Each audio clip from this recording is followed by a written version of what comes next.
Okay, everybody. 377 episodes.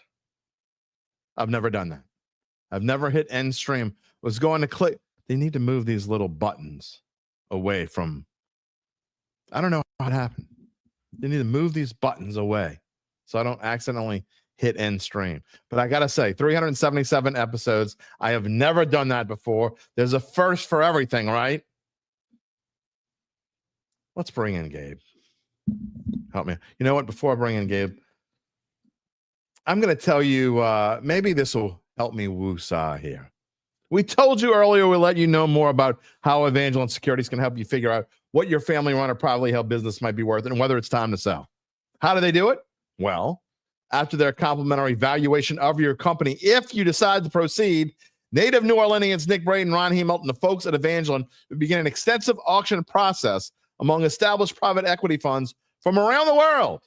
They will maximize the return process for the founder and his or her family. Evangeline is the top producer on their platform. Very few companies like them in this area, and none with their dedication and success. They will never, ever, ever hit end stream too early. Never. They are fully licensed and ready to serve you. So get in touch with Nick and Ron about what's really important, and that is the rest of your life. You can find them at www.evangelinesecurities.com. For those of you listening on the audio only stream, the pod as you always do, then it was pretty much seamless. You probably didn't even notice that I hit end stream too early because I will edit this and make it so it's not like that.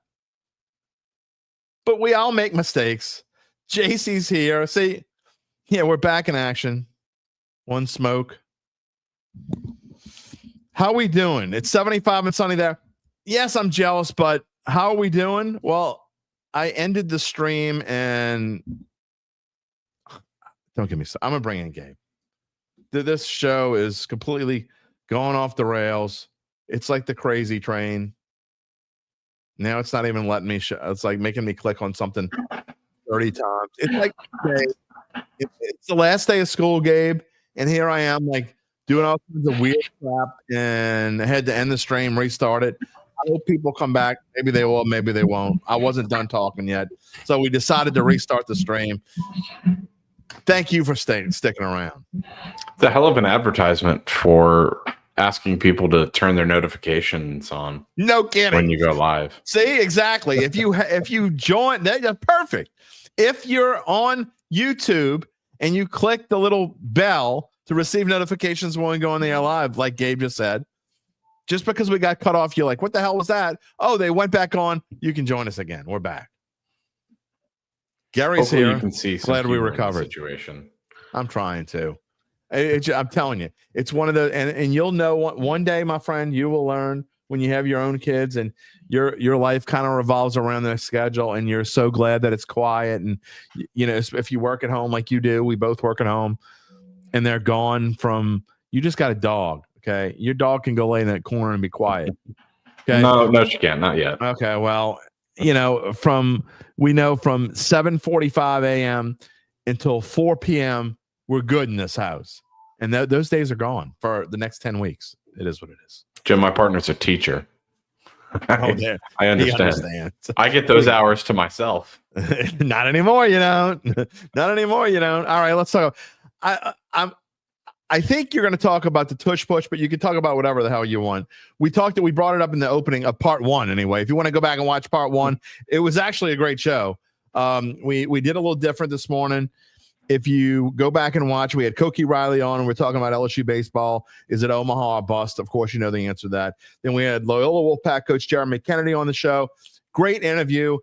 He's bringing the Wolfpack first time on the show. He's going to bring his team to Lewiston, Idaho. But in the beginning, before we got to those guys, we did talk some Saints, but we talked about the breaking news this morning, which was the NFL, 22 of the 32 owners voted to end the Tush Push, but thank goodness it needed 24 votes to pass because, look, I hate the whole thinking of we don't know how to stop it, so we're just going to, like, vote to end it.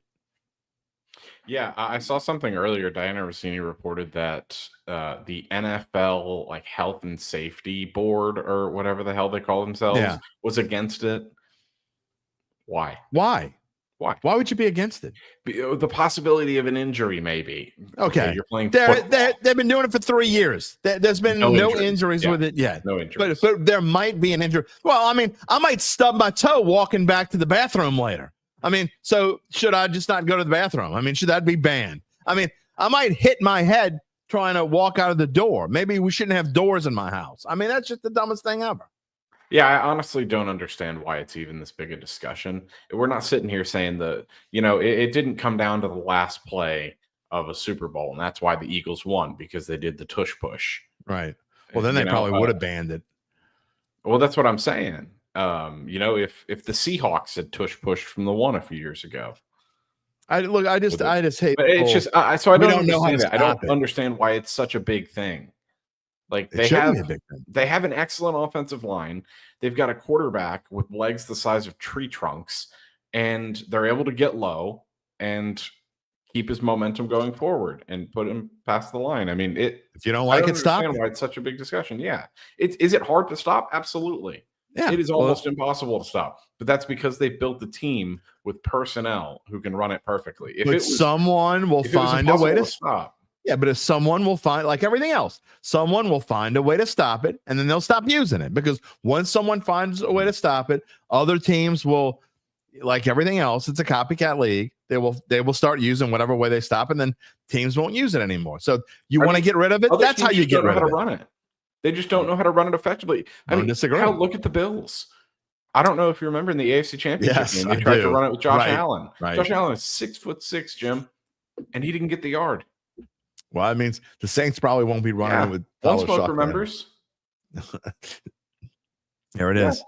The Chiefs were able to stop the Bills doing it. I'm just saying, if you want to end it and you don't want them to keep using it, stop it. It's the same thing as, and I hate when people get mad because they're running up the score. You know how you stop them from running up the score? You stop them.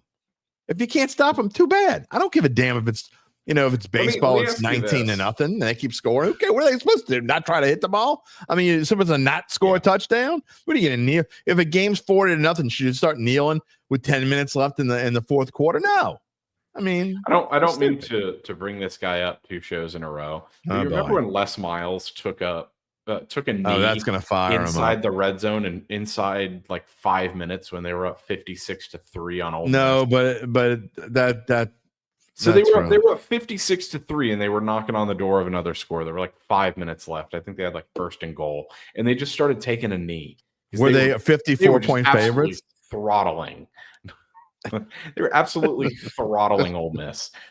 And I almost think, and I understand. Oh wait, was that the game at Ole Miss? I was there. Was that at Ole Miss? I was there for that game. They beat the crap out of. That was the game. I think it was more than that. I think it was worse than that. 56-3. Maybe it was. I was at that game. And look it up. The thing I remember the most about that game, not that this has anything to do with football, is that one of my best friends and I went to the game, and he was kind of saying something during the national anthem, and some old lady turned around and told us that we were being so disrespectful. 2-3. 52-3. It was at Ole Miss, right? It was at Ole Miss. Yeah, I was there. But let me we were being disrespectful. In terms of running up the score, is it more? I think it's more disrespectful to take a knee with 5 minutes left than it would be to just punch it in there. I think screw it. Take a knee in the third quarter. I just think no, but I mean, everyone's talking about how actually. They're talking about how disrespectful running up the score is, but I think taking a knee with 5 minutes. What do y'all think in the chat? Do y'all think it's disrespectful? When is it disrespectful? I don't know, but we were being super disrespectful, and then as it went along, the worst thing you could tell a West Banker, by the way, is you're being disrespectful or saying something. If you don't want them to do something, the worst thing you can do is to bring it up. I mean, if you want to circle it back to Saints discussion, what happened a few years ago against the Falcons? Oh yeah, when they scored, and Dennis Allen apologized. I'm still pissed about that. I talk about that at least once every three or four shows. Yeah. If one of my teams did that, UBN says the knee is definitely more disrespectful. I completely agree. I think it is 100% more disrespectful than running up a score. Anyway, but yeah, I mean, if just go circling back. I mean, just stop it if you're on the other team. These athletes are getting paid millions of dollars. Yeah. They don't care about your feelings. Just stop it. No. Sean's got a good question here I want to talk about. What would you have to see in OTAs and minicamp to increase my confidence in the quarterback room? There's nothing that I can see in OTAs or minicamp that would increase my confidence. There's not a single thing. It is OTAs and minicamp. It does not matter. I'm trying to think if there's a thing. Preseason doesn't even matter. Preseason matters a little, but I will say this. Rattler was a mixed bag in preseason. Sean, I don't know how you can be more confident in a group of quarterbacks. And I'm not just saying this because they have no wins. Okay. But it's hard to be confident in any group, not just because they have no wins, but they only have a combined 3 years in the NFL experience. And they only have combined 7 games played. Forget that they're 0-7. Don't matter for real. I mean, that's what Smoke says. Doesn't matter. So it's hard to have confidence going into a season with a group that's only played 7 NFL games in their career. So really, I think Gabe's right. I don't think there's anything I could see in OTAs or minicamp or probably even training camp, or because I'm not going to let preseason. If these guys have a great preseason, I'm not going to let any kind of, if they go 3-0 in preseason, these guys, all 3 of them look great, I'm not getting hyped up. I'm just not. I'm going to say, well, maybe, I'll probably say, well, maybe.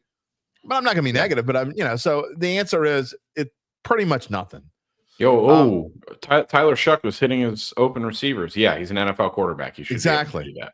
Also, he should be nailing every single throw in practice. Yeah, I mean, one Smoke says, and he's not the only one. A lot of people were. Oh, he says they were. I mean, there's they again. But Mason Tipton, remember he was getting all the hype in training camp last year. Even I was kind of, I was like, okay, maybe they were making me buy in. I'm going to be honest with you. Ray Barrow says, you think Rattler will be better. Here's the thing, Ray. I don't think it matters whether Rattler's better or not. I'm not going to say 0% chance to start barring injury, but barring injury, it's pretty darn close to 0. He ain't starting. Shuck was drafted by Kellen Moore with the 40th pick of the draft, and Rattler was picked in the 5th round by Dennis Allen. It's not a competition.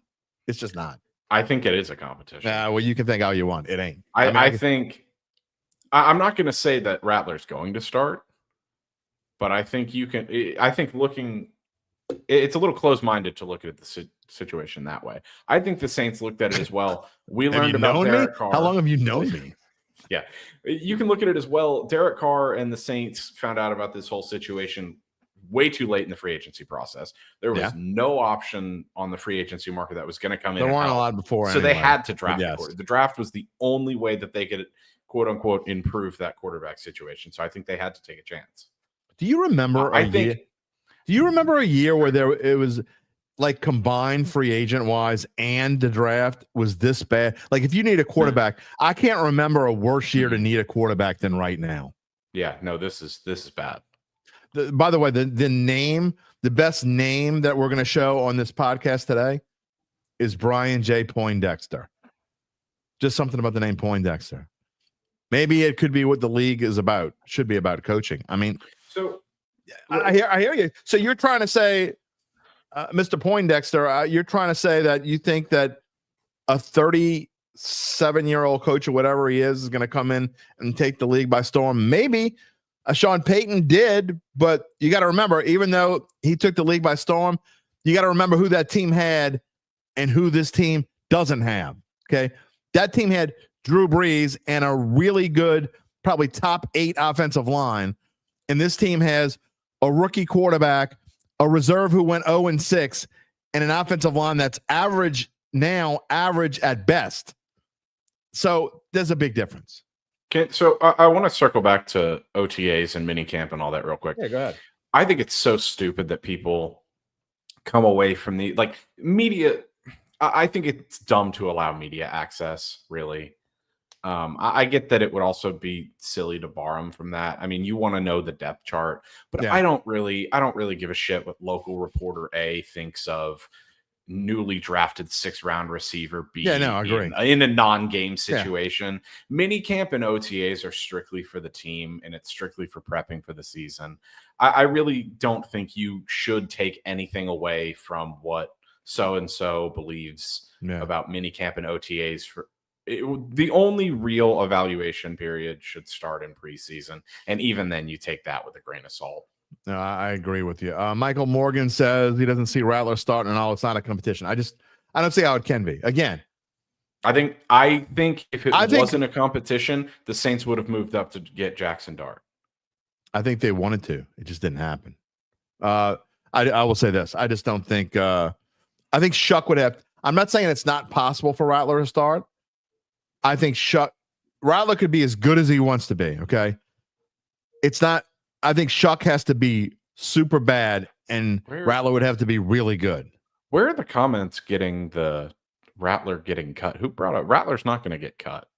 No, Rattler's not getting cut. No, if anyone gets cut, and I believe he will, it's Jake Haener. Yeah, I don't see Haener being around. I'd be shocked if the Saints. I don't necessarily think Deckers is going to be around. I mean, we haven't even talked about Deckers, but no reason. We don't need to talk about him, Jim. Some people want to talk about him. He's the next Joe Flacco. Yeah. How many thinks Rattler players actually? Not many. No, especially not a quarterback. One Smoke says he thinks the Rattler would be better in camp because he would be more comfortable. I'm not saying he won't be better. I do think he would be better. Absolutely. My biggest problem with Rattler was not that he doesn't have talent. I think he has talent, but you look at how many sacks he took. Is everyone wants to talk about Rattler's mobility, and he does have some mobility. But he got destroyed, and not just because the offensive line was hurt and banged up. Even before they were banged up, he was taking sacks because he's got his eyes trained on that number one target. Whoever the hot read is, that's where he's going with it. And the defenses I don't know that you can fix that. Anyway, that being said, I completely expect them to be better in camp. 100%. Chemistry with players, for sure. I definitely think that's going to matter. It takes a really special player to be able to, in his first season, go through his progressions and read an NFL defense at the pace that is required at the quarterback position. Yeah, and sometimes you're a deer in a headlight, and you're like, holy crap, I wasn't expecting this. But the problem was he wasn't even that great in college.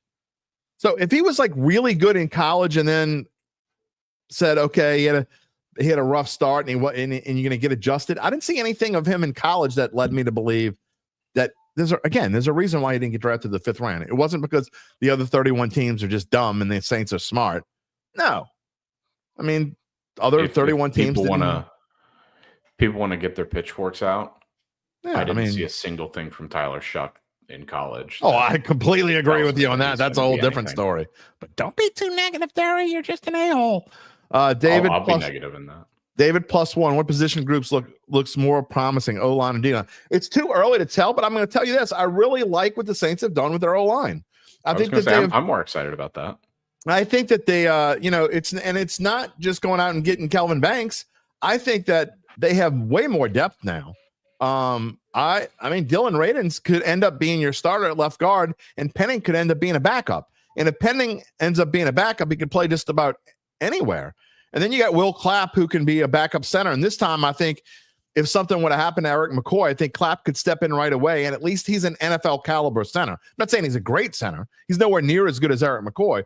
But I am more excited. I'm not excited, but I am more positive, let's say, on the offensive line than I am the defensive line. And I actually think the defensive line might end up being okay. So biggest problem I have is quarterback and the skill position players. If you go to offense, it's funny because offensive line was the biggest need. Well, now biggest need number one is probably quarterback. I mean, hopefully I'm wrong and Shuck or Rattler turn out to be NFL worthy. But beyond that, as we see in the headline here, what to expect from Alvin Kamara. I was taking a lot of grief. Another thing I talked about early in the show, Gabe, is that I was taking all this grief about being negative about Alvin Kamara. I wasn't necessarily being negative. I'm just saying you should expect that a 30-year-old running back is going to take a step back. I'm not saying he can't still be good. He can be good, but don't expect the Alvin Kamara that we've seen the last 8 years because it's just probably not going to happen. What is Alvin Kamara best at? Oh, he's good at a lot of things, but he's best at getting himself into open space and breaking free. And I don't know that he's been able to do that with his moves. When catching passes out of the screen. Yeah, he's one of the best versatile backs in recent memory. That's just not Kellen Moore's MO. He doesn't utilize the running back as a receiver very often. I mean, even Saquon Barkley, if you go back and look at the season, he broke off a lot of dump offs, but their running game was just downfield most of the time. And I just don't know if Alvin Kamara fits that scheme at his age. I'm not saying he'll be bad. I'm just saying I just don't know if you're going to see what you've seen from him in the last few seasons. Ted wants to know why his wife wants to know why Jim Derry is on your TV all the time. Tell Gina that there's a reason why. I mean, because who talks more? I mean, who's better at talking about the Saints than us here at Dattitude? I mean, that's why. So, and all seriousness, tell Gina I said hello, and glad that she stays away from when I'm running the parade. One Smoke says Kendre Miller fits the scheme. Yeah, but he doesn't fit the injury requirements. Kendre Miller's never healthy. Mm-hmm. And he has definitely gotten hurt a lot. Ken Haythorne says one of Shuck's strengths is supposed to be his progressions. Pair that with a new offensive line. There's reason for hope. Look, Ken, maybe. He's another player who can't stay healthy, though. What you talk about his strength through progressions. One thing what's a major difference between Rattler and Shuck, and I don't know which one's better because they're both bad. Okay. They're completely different in this aspect. I think Rattler is too afraid to make a mistake, and he holds on to the football, which tends to lead to sacks, which also leads to fumbles, whatever. Okay. So we've seen that from Rattler in the NFL. But again, you make the point that maybe with a year under his belt, he gets used to the speed, things change, whatever.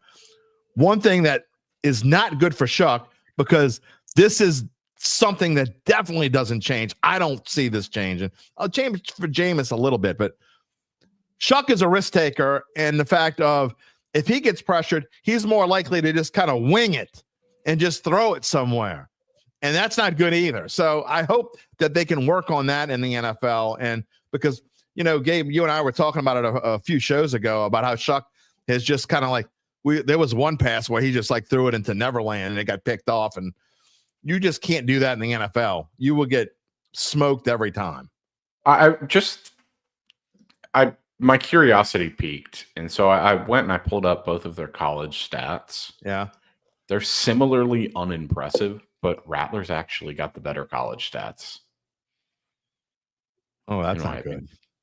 So Spencer Rattler through 48 and he was in the games, SEC. So that's 48 career games. He had a 68.5 completion percentage, 10,000 yards, 77 touchdowns, and 32 picks. Okay. Tyler Shuck through 42 games, 7,820 yards, 59 touchdowns, 23 picks, and a 63% completion. I don't know how that translates, but yeah, maybe. I mean, look, again, they're 63% completion in college is not very good. No, it's not. If his strength is reading through the progressions, then if he can't do that effectively at the college level, I don't know how it'll translate. Yeah, but one of the things that's kind of skewed is if you look 1 year at Oklahoma as a sophomore, he had Rattler had a 74.9%. And now look, I'm not taking away 68.5 is good in college. It's good at any level. It's a lot better than 63. Yeah. No, sure. But his junior season at South Carolina, he threw 18 touchdowns and 12 interceptions. I mean, when he got to the SEC, so some of these stats are kind of skewed because at Oklahoma, his freshman year, his redshirt freshman year, he threw 28 touchdowns and 7 interceptions. So that kind of skews some of those numbers. And I don't want to, because Big 12 defenses, you and I know, especially maybe not so much the last couple years. Yeah, but is the SEC East really that much better defensively than the Big 12? Because they were in divisions at that time. Other than Georgia, the SEC East was nothing impressive. Look, I think we're wasting our time anyway. I think I don't disagree.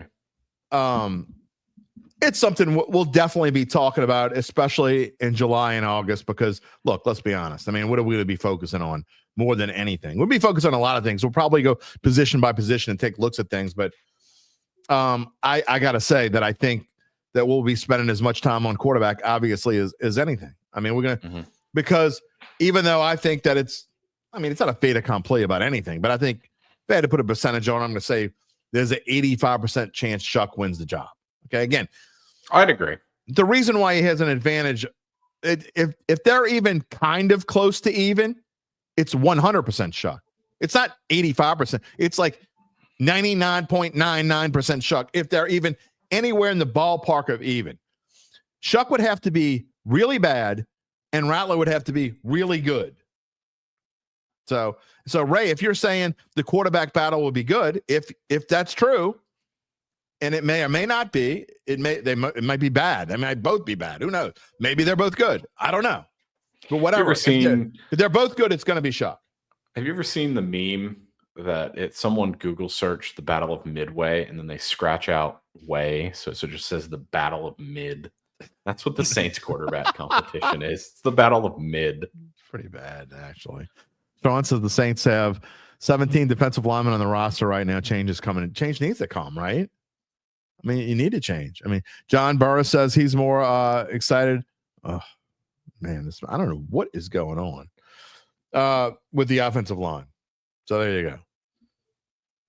I don't know. Any final comments today before we move on from this cluster of a show that we had here today? I mean, it was a great show. Overall, it was a great show. It just, I asked, for those of you just joining or not knowing why is there a part two? It's because your dumbass host hit the end stream button when I went to hit something else. I was going back to the comment stream and I hit the end stream button. And I usually, when you hit end stream, it asks you for confirmation. No, this, for some unknown reason, it just actually ended the stream. So I will say, final comments. Go ahead and check out our NBA content over at Sportsbook Review. Last night I cashed a plus 2,300 parlay on game one of the Timberwolves game. So say it again. Say the website again. Sportsbook Review. Sportsbook Review. Sportsbook Review. Yep, we've got a whole NBA pick section. We will have picks from every game. Both myself, my colleague Rob Paul, and a few other people. We've got you covered in the NBA. We've done really well, especially last night hitting those picks. We were 100% on all of our picks. Maybe we'll bring back man versus machine for the finals. Yeah, I was going to say you took it away at the worst time because every NBA pick that I would have gone with, and I've tracked them since then, is hit. Maybe we'll bring it. We won't have it every show, but we'll bring it back if we feel like we need it. We will see. I cannot promise hitting plus 2378 parlays every single time. But we were also 100% on our player prop picks. So all right, well, we'll see you Friday, and who knows? We'll talk about that. Sounds good. All right, Gabe Henderson, everybody, check out his picks. Sportsbookreview.com. He's winning. Man versus machine has taken a hiatus. That doesn't mean it's going to be gone forever. He'll be back. Some more comments here. Again, we're pretty close to ending the show. If you missed the first half of the show, it's worth going back and watch. I start off talking about Alvin Kamara and the running back situation. I also talk about the Tush Push a little bit, get into the show. We had two 20-minute interviews this morning. We had Koki Riley, LSU beat writer, talking about LSU baseball. Of course, it's Omaha or bust, but he also talked a little bit about what to expect in the SEC tournament, why it's a great thing that LSU doesn't play till Friday, not just because they're one of the top seeds in the SEC tournament, but because they can kind of stay on their schedule, right? He talks about that a little bit, what to expect going forward. And then great conversation with Loyola baseball coach Jeremy Kennedy and about the Wolfpack in their first trip ever to Lewiston, Idaho for the NAIA World Series. One Smoke says, so if Shuck gets named started and struggles during the season, how long will you wait till Rattler get a chance? Man, to ask that question in May, that's tough. I don't know. I don't know enough about Kellen Moore. I kind of want to see his coaching style a little bit first. Look, here's the thing with that. You can't really put a number on it yet because, and that's why I put the schedule on here to go along with what we're talking about. We talked about the schedule and what they're facing. I mean, Shuck's facing, okay, Arizona's defense is good, not great. In fact, pro football, I'm doing this on live TV here. Where were the Cardinals last year defensively? They were 15th in points allowed. They were 21st in total yards allowed. They were 14th in passing yards allowed. So, I mean, the Cardinals were an average defense. That's fine. But San Francisco, look, they're ready for a rebound year. San Francisco, I think everybody agrees, is going to be a really good football team. Seattle's going to have a good defense. No question. Buffalo's got a good defense. So those three teams alone, those four teams right off the bat, I don't know that you could put together a tougher 4-game stretch to get started. I mean, maybe if you swapped out the Rams on the road to start instead of Arizona at home. I mean, other than that, can you think of maybe Tampa Bay on the road to start? I don't know. Can you think of a tougher start? I don't know if I can. That's Callie. Glad you realized it and came back. Yeah, I had some more. I've thought about ending it and saying, I can't end it like that. I can't end it like that. Ray says, may the best man win. If the best man is Rattler, he ain't winning. I'm just telling you. I know what you want, and this is what I have when we talk about reality, okay? And I'm not chastising you, right? If you love Rattler, good, go cheer for Rattler. By all means, cheer for Rattler. Enjoy yourself. Have fun with it. But we base things on reality on this show. I never tell you something I don't think. I never let my feelings get into the way of if I think's going to happen. At least I try not to. I mean, I'm human, so I guess sometimes they do. But I'm telling you what makes sense. I don't really care, to be honest. I mean, I guess in the grand scheme of things, I don't think either one of them are good. I don't think either one of them. I mean, there's no way to really know with Shuck because he's never done. I mean, he hasn't played in the NFL, but I wasn't impressed by what I saw in college, and I don't get it. I don't get it why he started shooting up the draft boards. Because he did. He shot up the draft boards. But I'm not a fan of anybody that spent 7 years in college. I just not. I mean, how many players have spent 7 years in college and then gone on to be really good in the NFL? Gabe, do you know of any? I can't think of any. I can't think of a single person who spent, this guy's different. Why? Why is this guy different? Y'all always say that. Well, this could be different. It's like the Alvin Kamara thing. Alvin Kamara is a 30-year-old. He'll be different. Why? Why is he going to break the trends? Because he's Alvin Kamara and you love him. Okay? You're letting your personal bias get in the way of what reality is. Rookie quarterbacks just don't usually fare that well unless they're stud talents. And even then, they don't always do well. Look at Caleb Williams. Would you call last year a success for Caleb Williams? I wouldn't. Would you call year one for Bryce Young a success? Absolutely not. Sometimes it doesn't work out that way. CJ Stroud was great. Jaden Daniels was fantastic. Drake May wasn't any good. It was okay. I think Drake May's gonna be good. I think Drake May is a future NFL talent. The point is, I don't know what you're expecting these guys to come in and do. Studs do well sometimes in their rookie season as a quarterback. Very rarely. Brock Purdy is a unicorn. Very rarely does an unhyped guy from college come in and do well in the NFL in his first season. Very rare. Tom Brady didn't even play his first year. Okay? I'm just saying. And I'm not comparing by any means Tyler Shuck to Tom Brady. I'm just talking about what's reality. Queenie Harris, one day at a time. Of course. One day at a time. Daryl Romero, great show. I always look forward to the show. Thank you. We always look forward to you being here. Paul Laporte, any update on Taysom Hill? Do I think he's in Kellen Moore's plans? I think if he's healthy, he's going to be in anybody's plans. But the answer to your question on any update, not really. The last I had heard is he's off crutches. But that doesn't mean he's going to be NFL ready. I think we have to see what happens here. Is he just standing on the sidelines in training camp? I don't think he's going to do anything in OTA or minicamp. I mean, if he does, great. Then prove me wrong and go out there and do it. I got to be honest, though. I mean, there's one thing to hope and expect a guy like Alvin Kamara to be productive at age 30 as a running back. But you're talking about as Gary says, 7 years, several injuries for Taysom Hill. He has been injured a lot. But this last injury is the worst one. It's multiple injuries in his knee. A 35-year-old coming back from season-ending knee injury. Right. Could be out a few games to start. I think he could be out forever. I think that I've said this. My feelings on Taysom Hill aren't any different than they were in December. I think it's 50-50 whether he ever plays again. I think he will try to come back and play because that's who he is.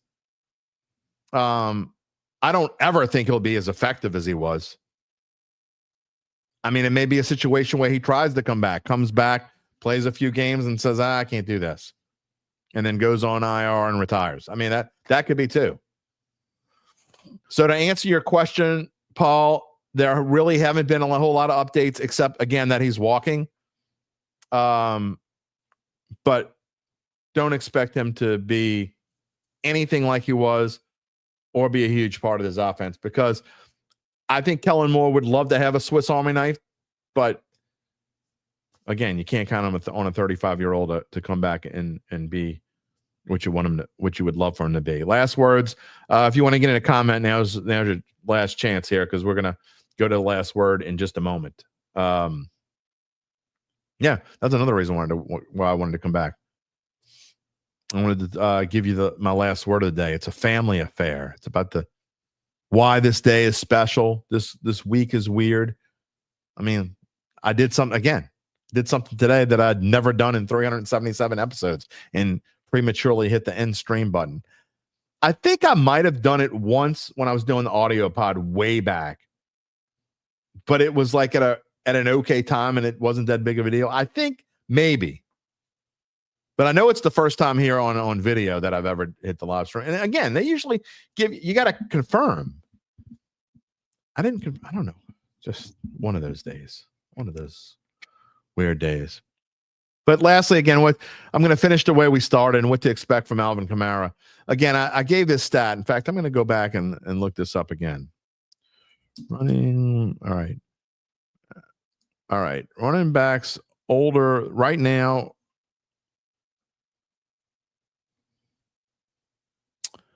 I want to do running backs older than 30. Best seasons. All right. StatMuse is the best one to use for this. All right. Derrick Henry is a freak of nature. Okay.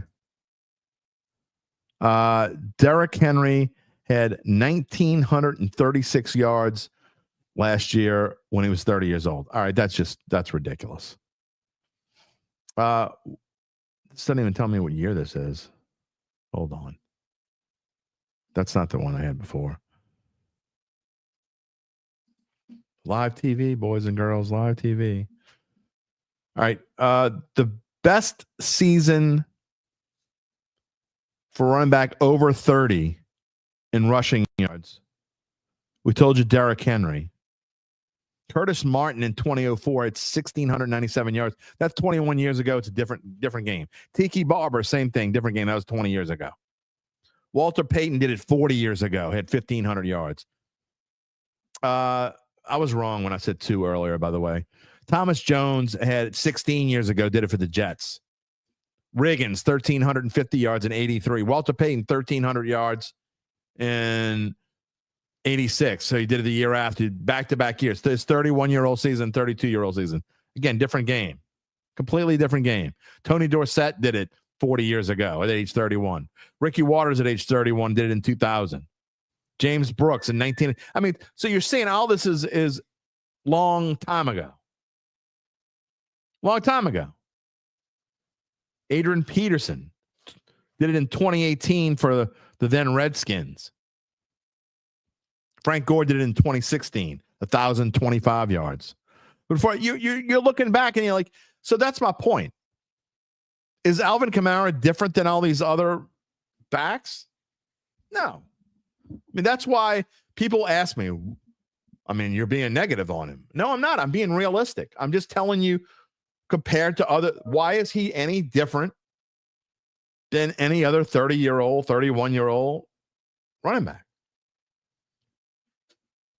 The reason why Derrick Henry was different is because S. Callie says Henry is a freak of nature. He's a beast. You are right. You are right. Richard, this is a different subject, but said Shuck goes against the recent trend of drafting players with a bunch of starts in college. No, it doesn't. It's not true. Not necessarily true. Caleb Williams had a ton of starts. Bryce Young had a ton of starts. I mean, he might have had more starts than anybody in this year's draft. And I'd have to look that up. Shedeur Sanders had a ton of starts. In fact, I think let's look up Shedeur Sanders. Shedeur Sanders college stats. He had, he didn't have as many as I thought. He had 24 starts. That's it, 24 starts? I thought he played more than that. 24 starts. I thought he had more than that. So maybe Shuck has the most of any, but I mean, I don't think it's that much different. How many did he? I know Gabe told us earlier. Gabe had some internet issues. He had to go. Gabe went offline. So Shuck played in 42 games. Didn't have 42 starts. But the weird thing about his games played, if you look at stats, played 12 games, obviously, last year. So he had 30 starts or 30 games played. Okay, some of these games he didn't start. So this is not starts. A lot of these aren't. These are just games that he, I think, dressed out in. So you look at the past years, he only played in 4 games for Texas Tech in 23, played in 7 in 22. He played in 4 games in 21, but only threw 92 passes. And then the year before at Oregon, he threw 167 passes. So it's kind of a mixed bag. I mean, that doesn't mean he started. Just because he played in 42 games, didn't have that many starts. I don't have how many starts he has. Daryl Dennis wants to know, is there any word in the Saints possibly having new uniforms or new helmets this year? The word I have received is they are going to have I think they're tweaking their black helmet. And the good news is, if you like the uniform thing, they can now wear their alternate uniform 4 times a year instead of 3 times a year, which I don't know why they don't just let them wear whatever uniform they want. I mean, it's like the NBA. Now, the NBA, at least, I think they do it like before the season starts. We're going to wear this uniform on this day and have it planned for all 81 games. I think that's how they do it. In football, if you wanted to do that, fine. But I don't know why they don't just let them wear whatever uniform they want. I remember back, it was the 75th anniversary season. Jim Everett was the quarterback here. So what was that? 90. It was the 75th anniversary season, and they just had the 100th. So I guess 30 years ago, somewhere 94-ish, 95, somewhere around there. And that year it was really the first, I think it was the first year they ever really had throwbacks, and they could wear throwbacks whenever they wanted to. And if you remember, for those of you old like me, the 49ers they went on a hot streak that year wearing their uniforms from the 50s, and they ended up wearing them the rest of the year, both home and away. And I think the NFL said, nah, we don't want you to do that anymore. And then they actually did it into the playoffs, I think. And the NFL, the NFL that they are, got to have control over freaking everything. Oh, we're not going to let you wear whatever uniforms you want because we're the NFL and we want to control that. And then they changed, just like with the stupid number thing. Like, you can't wear, God forbid, a running back want to wear a single digit number that they finally changed. Or they made receivers wear numbers in the 80s until they realized that some teams didn't have any more 80s. They had to let them wear, just stupid stuff. Anyway, Daryl, the Saints, the uniforms they're going to wear, their throwbacks, I don't know. I don't think they're wearing any throwbacks this year. I think I'll get back to you on that. I'm gonna look. I saw something about it a couple weeks ago, and I meant to put it in the memory bank, and I guess I didn't remember, and somehow my memory got filled up with other things. But I'm pretty sure they have a different black helmet coming. They haven't finished it yet. They're not going to wear the one with, they had the fleur-de-lis stripe thing going up the middle. That was weird. So I think they're going to tweak that. And they will have a different. I think their alternate jersey will be the same. We'll see. We'll get back to that. All right, about to finish it up here. Let's see. Troy, I'm not showing any more. You comment about Troy Thibodeau. I'm not responding to any more Derek Carr sucks. He's gone. It's just like Drew Brees. He's gone. He's never coming back. You don't have to worry about it. The big bad wolf is gone. If you type in a comment about Derek Carr, I'm not going to show it on this show ever again. Okay? There you go. All right, time for the last word. If you want to get in a comment, you can. Last word is going to be brief today.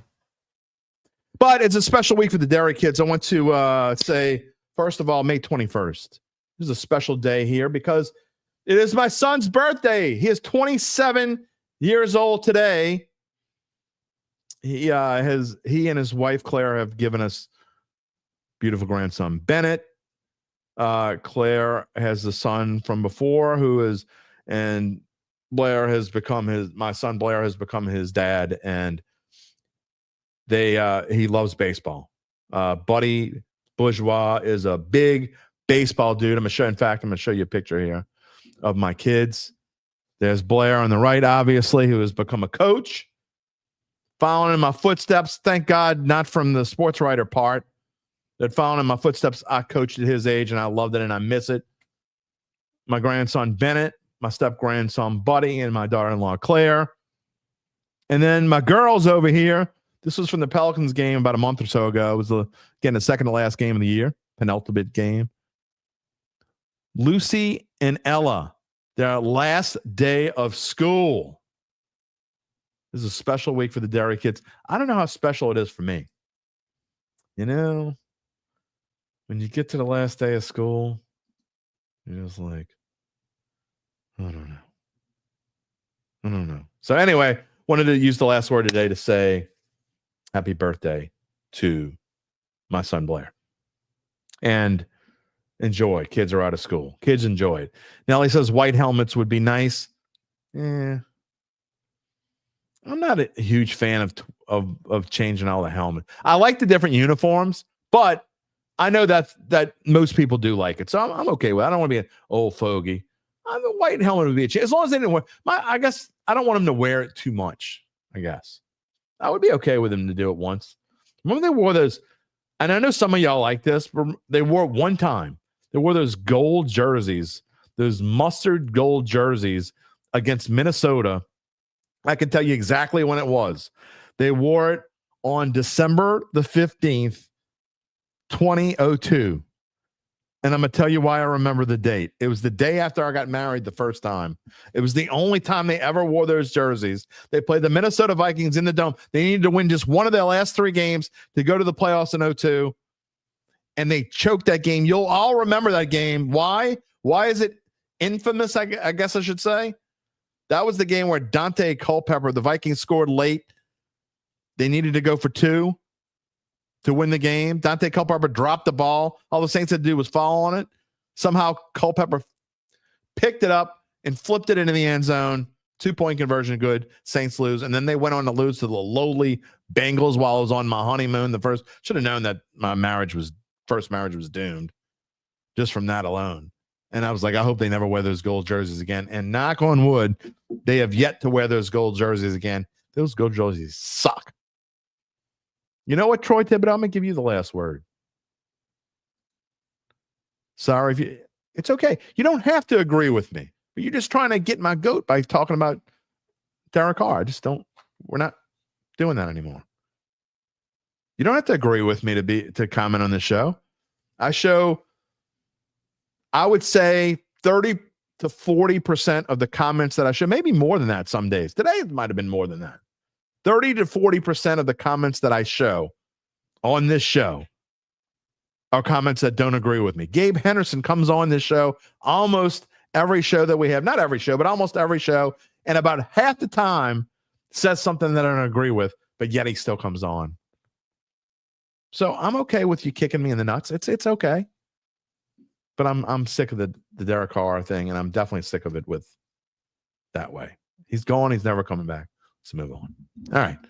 That is going to do it for today. I really appreciate all of you that came back for when I had to do part 2 and I screwed up the stream. Again, if you came back after I screwed up and hit end stream, then you're a diehard, and I appreciate you. Thank you for coming back. That will wrap it up for us on this Wednesday. I want to thank today's guest, Cokie Riley, Loyola baseball coach Jeremy Kennedy, Gabe Henderson, and of course you are always our guest. You're always welcome in the show. We will always listen to what you have to say, show it on the screen, and talk back to you. Or talk with you. Maybe it's talk back to you some days, talk with you some others. Well, hope you can join us next on Friday when we will welcome in, who knows? I know Gabe's going to be here. Other than that, we will have a guest. I'm fairly certain we'll have a guest. I just don't know who yet. We'll work on that later today. Reminder, if you haven't already done so, please subscribe to our Dattitude YouTube page. Make sure you give us a like. Make sure you click that little bell like Gabe said earlier. You click the little bell and we have mishap like we had today. You always know when we go on the air live. You would have known that we came back live. Programming note, I didn't realize this before, but Monday is a holiday. It's Memorial Day. We will not have a show on Monday. So it'll be Friday, and then we won't be back until Wednesday. We're going to enjoy the extended weekend. I will have a vacation coming up, but I think for the most part, we will be Monday. After next week, we'll be Monday, Wednesday, and Friday for at least 3 weeks in a row before we go on vacation, maybe 4 weeks. Then we'll take our break, and then you know what happens after we come back from that summer break? It's all football all the time. We'll start talking about over-unders. We'll start talking about what we think about Saints positional battles. I know Gabe and I have some shows that we're going to do in the near future that we're going to talk about coming up. We're going to have some lists. We're going to do lists. That's going to be before we go on break. Those will be fun because we'll have your input as well. So we've got a lot of good things coming up in the near future. And along the way, we're going to have guests like we had today. We're going to be talking about LSU baseball at times. Who knows what else we'll be talking about as we go along. But it's going to be fun. We hope you can be back with us. That's why it's important to subscribe to the Dattitude YouTube page and click the little bell. You'll always know when we're going there live. You can also find us wherever you get your podcasts, including Apple, Spotify, and many more. And also find a replay of the show on NOLA.com/sports. You can find me at bet.nola.com. You can find our Saints insiders on NOLA.com/sports/Saints. We will see you on Friday. Everyone have a great rest of your week. Stay dry. Stay cool. See you later. Take it easy, my friends. If you're looking for the latest scoop and in-depth interviews on the Saints, the NFL, the Pelicans, LSU, along with the best bets of the week, then lucky you. Along with high-powered, in-the-know guests who cover our teams, Jim Derry brings plenty of Dattitude. And he'll always tell you the way it is, or at least the way he thinks it is.